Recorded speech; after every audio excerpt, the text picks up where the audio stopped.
Hey y'all. So yes, it's your favorite girl, Randy, and I'm up here in my little studio giving you guys another video, just in case you're wondering. So what's up with the, the Indian Arabic Badu look?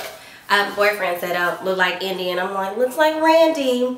But also it's kind of more so of my more cultural, I would say, kind of, fight the power, because the video that I want to talk about today has to do with protesting.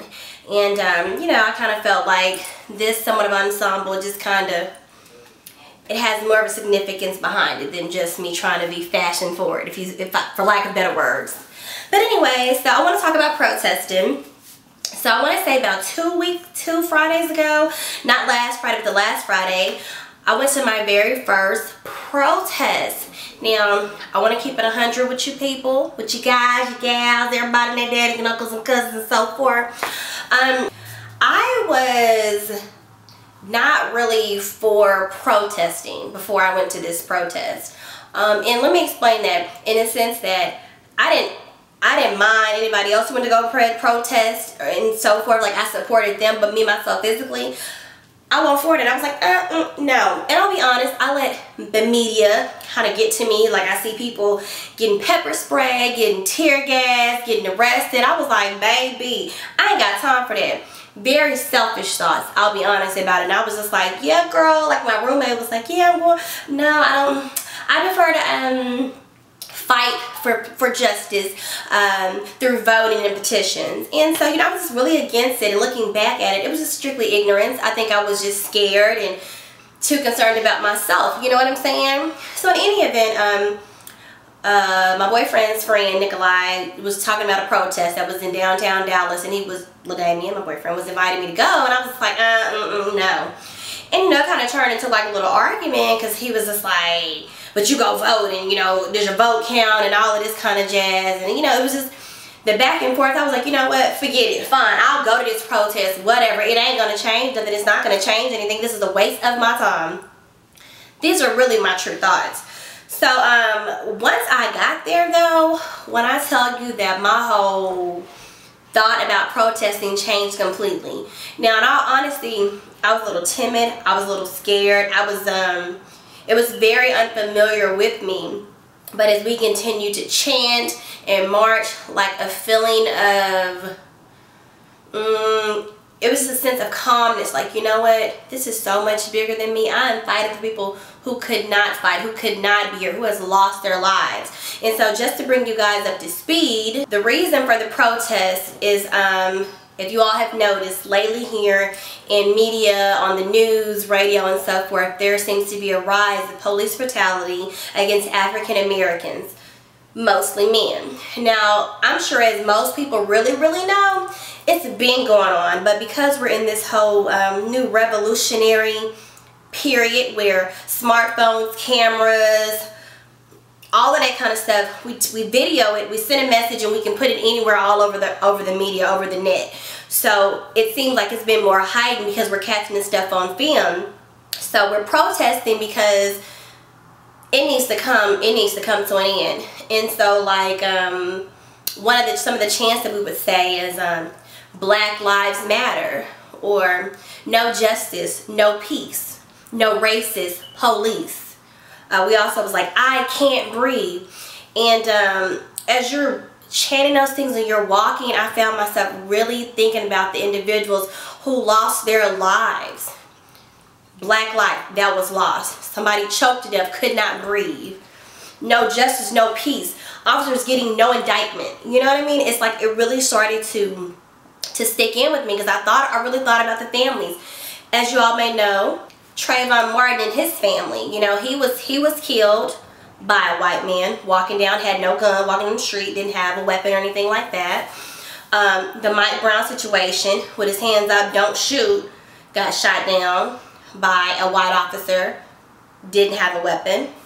You also had 12-year-old Tamir Rice, who was playing with a pellet gun, got shot down by a white police officer, no weapon.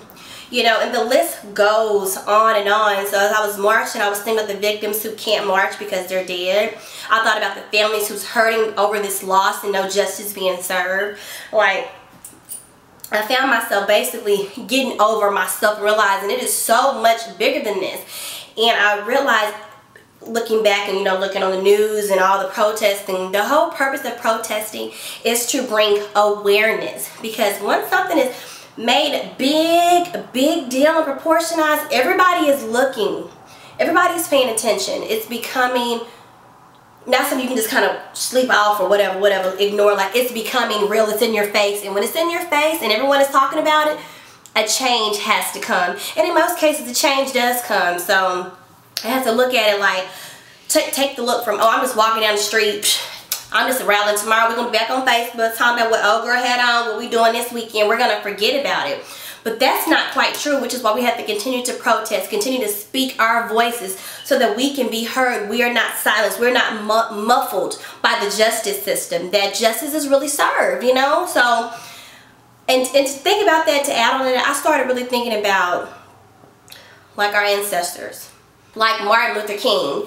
And just for a little funny, you know, I was just thinking, you know, I really give them credit for all that walking. When I tell you that my feet was barking, I was like, oh my God. I was like, Randy, Martin Luther King did it. Yes, it's suck it up, suck it up, suck it up. But my feet was really hurting. But anyway, I thought about looking at how they marched during the Civil Rights Movement, marching for equal rights, and what happened? All of this attention, all of this awareness being brought from them protesting, from them marching, equal rights came to pass. Now people can say, well, technically we don't have equal rights. We look at where we at now. But we've overcame some things. You know what I'm saying? And it all came from protesting, from bringing awareness to a situation. So again, thinking about all that, it just gave me a new light about it. I realized that I was very ignorant, very much thinking of myself, and I'm very thankful that I went. Now, as far as because there's good and bad to every situation, right? As far as the bad part, well, to me, which I thought was kind of like doing too much. So, you know, you had some of the people that were protesting. There was a couple people, they had on these red bandanas covering their face. Now, for me, I don't really care for that personally, because, you know, you got this hood on your head, you got this bandana, like, why you got to do it? Can't nobody see your face, you know what I'm saying? It just looks a little to me suspicious. I didn't really care for that.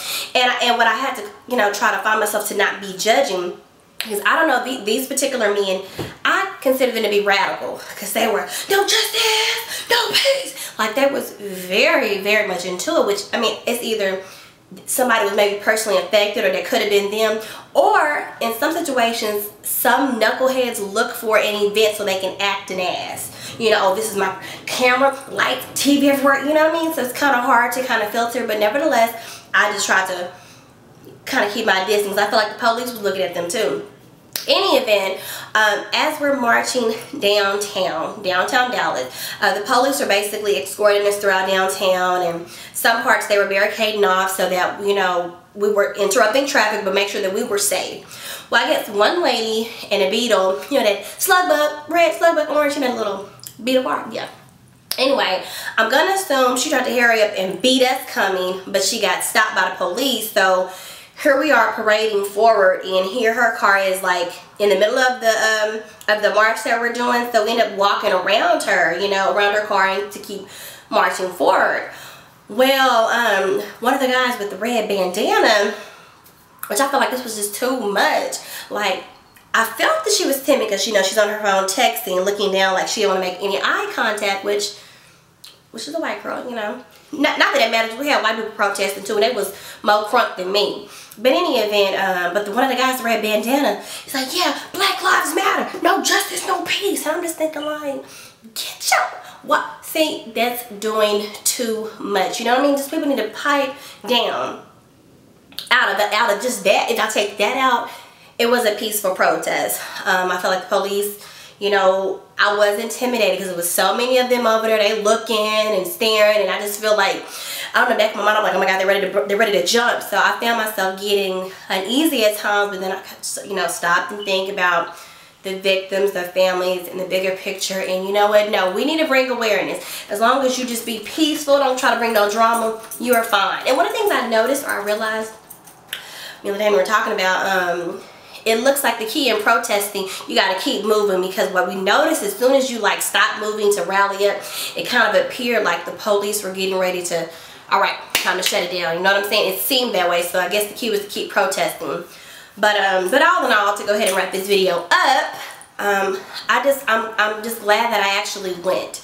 Again, my perception about protesting has completely changed. I realize that it is really to bring awareness to situations so that we can bring change. We had a sermon on Sunday with my pastor, Pastor Marcus D. King at DC3 DeSoto. The sermon was No Justice, No Peace. And he talked about how you can fight for justice with your feet, and you can fight for justice with your faith. And fighting justice for your feet is just that, protesting. He made a good point, like, for those of us or people who don't want to protest, or, but that ain't my family, I said pray and go on. But as soon as maybe someone in your family is affected, you're the first one wanting to fight, wanting somebody to help you. And he was like, sometimes you got to get over yourself and realize, again, the issue is bigger. Again, preaching to me, it's bigger than you, Randy. It's bigger than you. And that you protest, you get up and you rally, you walk, you march, you do all of this to bring awareness. Because once everybody is exposed, everybody's talking about it, it can't be ignored. It can't keep being swept under the rug, because it is a global issue. Police brutality over African American lives, that's an issue. Police brutality, killing any life, is an issue.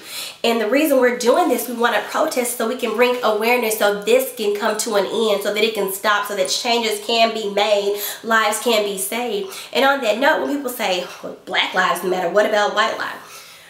Black lives matter too.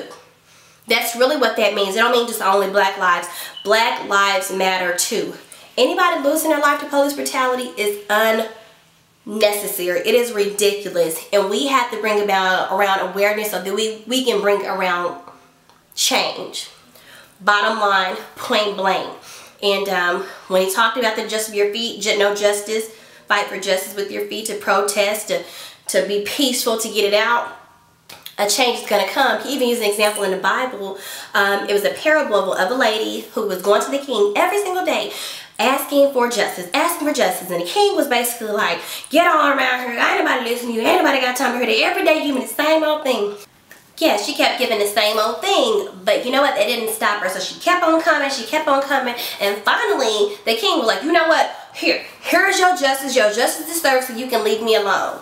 Okay, the moral of that story is be persistent, be consistent, don't give up, because her justice came. And so when our pastor made about the fight for justice with your faith, you continue to pray. You don't pray one day and leave it alone. You continue to pray, you continue to pray, you continue to do everything that you can to have this change to come about. Because again, persistent, consistency, a change will come. You have to keep going at it. You can't give up because you feel like justice is not happening. Nothing is changing. People still dying every day. You cannot give up hope. I say this last and final note. If you are against protesting because you feel like nothing is going to change, or you feel like it doesn't really matter, I just want to say to you, that is not right. That's not truthful. It does matter. The reason for protesting is to bring awareness so that we can bring about a change. You have to understand, things don't just happen overnight. It can take some days, it can take some months, it can take some years. But know that as long as you are continuing to bring awareness to an issue, a change will come and justice will be served. Thank you guys for watching. Bye.